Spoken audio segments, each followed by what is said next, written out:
Welcome. Hi, my name is Jen Liv, and I am a freelance illustrator currently based in Toronto.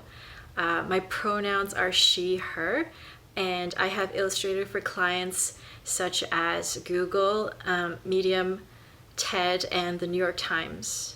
Currently, I am a graduate student enrolled in the IAMD program at OCAD University.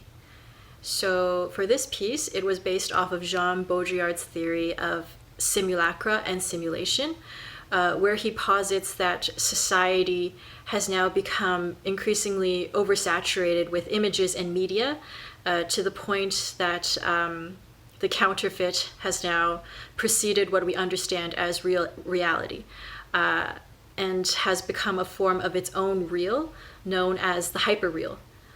So in my piece that I contributed to the 403 Forbidden show, you can see that with every new copy of myself that is shown, the next iteration sheds off a part of reality from its previous version as it enters what is known as the stages of simulacra. And it grows increasingly distant from its original reality and eventually becomes a form of its own real. So in terms of preserving our digital ownership, I would say it is true that we are increasingly losing our sense of privacy to surveillance capitalism.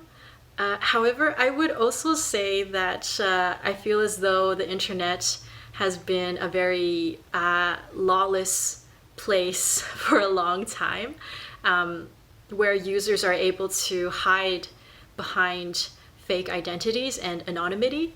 Your avatar essentially becomes a new persona for yourself, and your screen becomes the sort of veil or layer of protection that guards you from consequences, and grants you the power to wreak havoc and chaos as you please. So in Baudrillard's stages of simulacra, the second stage is known as the stage of malefice, as it begins to pervert basic reality. So in his words, it takes on an evil appearance, and one way of interpreting this could be, I would consider internet trolling to be a form of this.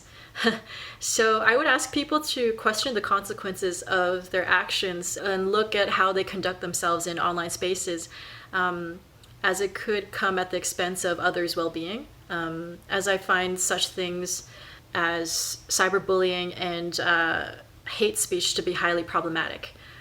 With my current practice, I am interested in investigating the ontological and the epistemological nature of virtual reality for my master's thesis, and I am also interested in observing how the virtual and the physical realm inform and shape one another, as I see there's almost this kind of symbiotic relationship between the two worlds. Okay, thank you so much. Goodbye.